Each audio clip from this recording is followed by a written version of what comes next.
A vinda do Espírito Santo fora, portanto, o terceiro penhor sobrenatural e o mais definitivo. A partir desse momento, estes homens já não formam uma simples comunidade fraterna, mas uma entidade ao mesmo tempo humana e sobrenatural de almas escolhidas. Não é só uma simples comunidade fraterna. Não é uma, sei lá, maçonaria, né? Não é sei lá, a legião da boa vontade. Não sei lá, vamos bolar agora de nós fazer uma revolução cultural. Não é só isso que está acontecendo. Não é uma simples fraternidade, uma comunidade fraterna, mas uma entidade ao mesmo tempo humana e sobrenatural de almas escolhidas. Lembra daquilo que a gente falou há 2 ou 3 vídeos atrás, como Jesus, a vinda de Jesus, a vinda real de Jesus, é importante enfatizar isso. Ela mostra essa junção incrível. Filosoficamente falando, você vai ver que toda vez que a gente começa a falar, vai sempre chegar um ponto de tensão, que todos os filósofos vão ter um problemão enorme, vão passar a vida inteira, né? Como que pode, né? Então, por exemplo, a união da matéria com o espírito, como é que isso acontece, né? E aí cada filósofo vai para um lado e tenta descobrir de um jeito, né? Sei lá, Kant vai dizer que o exterior é caótico e você organiza tudo no interior. Aí o Merleau-Ponty vai falar que está no seu corpo, e aí a fenomenologia vai falar uma coisa, todo mundo vai falar uma outra coisa, né? Então tem sempre esses pontos de tensão que é difícil solucionar, né? E eu posso continuar com esses pontos de tensão, né? A história do determinismo e do livre-arbítrio, né? A história dos limites entre eu e o outro, etc, né? Então lembra que eu falei que Jesus é justamente essa junção, né? Esse ponto misteriosíssimo que não é, nós vamos ter aqui uma comunidade de pessoas que ficam pensando no mundo das ideias, mundo abstrato, né? O mundo das concepções. Então não é nem isso e nem somente uma instituição humana, né? Sei lá, como um grupo comunista, sei lá o que. É a junção dessas duas coisas. E aí, por causa disso, que na Igreja Católica você vai ter os mistérios, né? Então, vamos lá. Você vai rezar, vai fazer o rosário, né? Deixa eu ver se eu tô com o meu livrinho aqui pra mostrar pra você. Mas você deve estar... Será que eu perdi o meu livrinho? Mas você tem lá, você vai rezar o rosário em qualquer dia, você tem lá o primeiro mistério, o segundo mistério, o terceiro mistério. Você tem os 5 mistérios em cada... Eu acho que não sei onde que eu coloquei, não. Bom, isso daqui não é tão importante. Só queria dar um exemplo, mas você abre um livrinho de oração. Aqui, gente. Você abre qualquer livrinho de oração católica e você vai chegar lá e você vai ver esses montes de mistérios, né? Então, você vai rezar o terço, né? Deixa eu ver aqui se eu acho pra você. Mas você tem os mistérios gloriosos, os mistérios dolorosos, né? Tem todos os tipos de mistério. Eu tô meio perdido aqui no meu livrinho, então...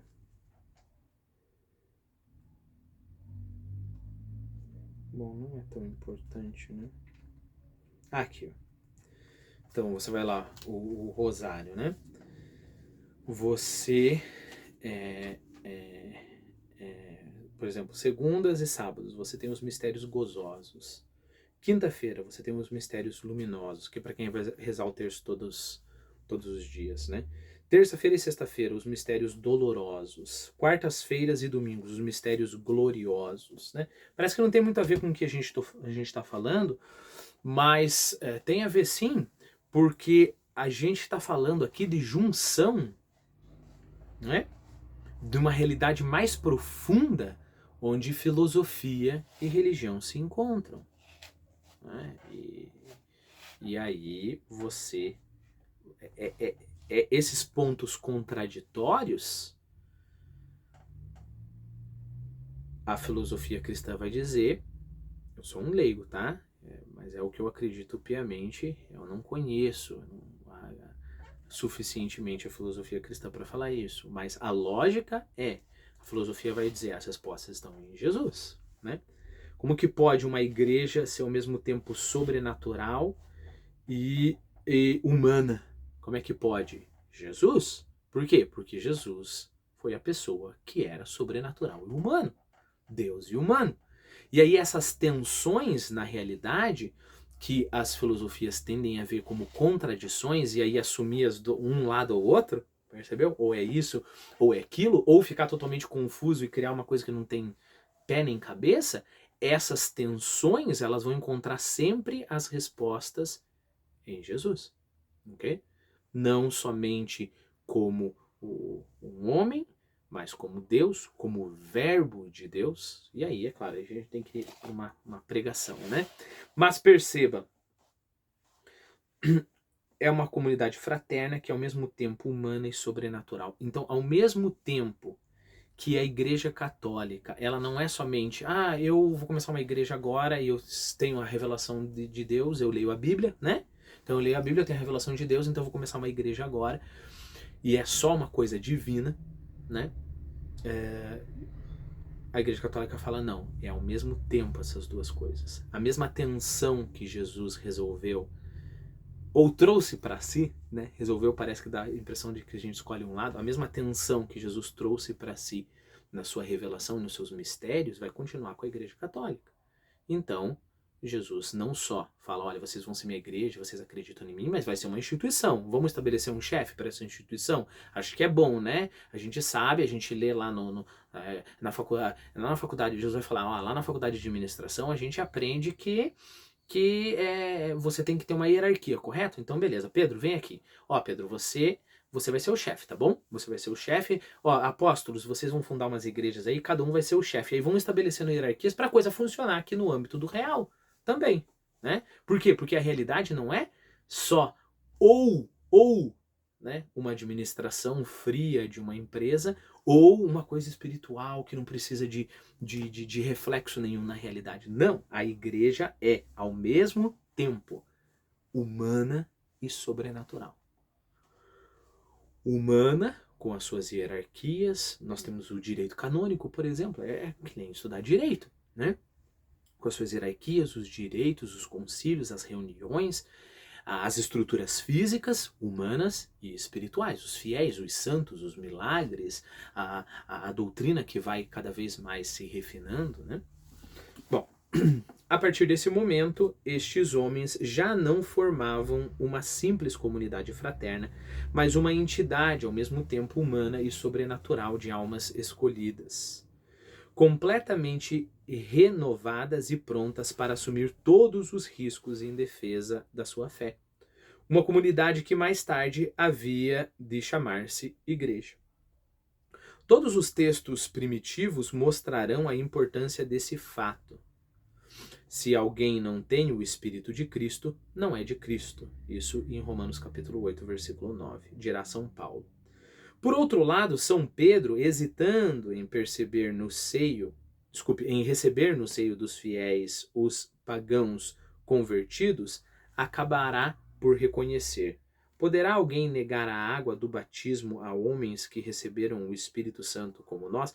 Claro, porque teve tem uma parte que acho que Paulo fala, né? Neguei Pedro na cara, né? Teve uma rusga ali entre Pedro e Paulo, porque Pedro estava meio relutante, né? Então, Jesus veio para os judeus, correto? Jesus veio para os judeus. Aí você ficar admitindo pagão aí por aí, não é esse o espírito da coisa, né? Mas depois ele aprendeu. A partir do Pentecostes, a fé dos fiéis de Jesus tinha se tornado não só inabalável, então não só eu vou resistir, mas conquistadora, eu vou expandir. Esses homens tinham pressentido que no seio da comunidade judaica, cuja existência e ritos partilhavam, eles constituíam uma raça nova, destinada a fecundar a terra. A partir de agora, traziam dentro de si aquela força que dá às minorias resolutas a sua vitoriosa audácia. Foi exatamente isso o que se manifestou quando teve lugar a efusão do Espírito. O ruído do fenômeno atraiu uma multidão de pessoas para junto da casa. Percebeu? Não estava na mente das pessoas. Olha, eu acho que eu estou ouvindo aqui a voz do Espírito. Não foi só isso, foi um fenômeno físico também, né? Tanto é que atraiu gente de fora. O ruído do fenômeno atraiu uma multidão de pessoas para junto da casa. A festa de Pentecostes trouxera muitos visitantes a Jerusalém, e o espetáculo daquela agitação, bem como os discursos poliglotas daqueles homens, despertaram o riso. Houve mesmo quem dissesse: estão cheios de mosto. Mosto é o sumo da uva, que você faz um processo de fermentação ali, usando açúcar também, né? Então, tipo, um vinho doce, né? Mas Pedro levantou-se e encarou a multidão. Já não tinha medo. O galo que cantara quando tinha negado o mestre não voltaria a cantar. Fantástica essa frase aqui, do Daniel Hobbes. Lembre-se, Pedro, todo ingênuo, né, chegou para Jesus: não, eu vou morrer por ti, Jesus. E aí Jesus olha para Pedro e fala: Pedro, olha, eu posso te dizer que antes que o galo cante, você vai me negar por 3 vezes, Pedro. E aí Pedro fala: não, Senhor, não, que isso, não, o Senhor vai ver, o Senhor vai ver. E aí Jesus é preso e em 3 ocasiões diferentes Pedro nega Jesus. Não conheço, não, quem é aquele ali que tá? Não, sei lá quem que é aquele. E o galo canta, né? Não vai acontecer isso de novo. Não vai, porque agora Pedro tem o Espírito Santo. Essa é a lógica. Mas Pedro levantou-se e encarou a multidão. Já não tinha medo. O galo que cantara quando tinha negado o mestre não voltaria a cantar. Foi então que, pela primeira vez, nos termos que já lemos, gritou a sua fé inquebrantável em Jesus Messias. Começou nesse instante a história cristã, com esta primeira declaração apologética, que era também uma declaração de guerra ao mundo.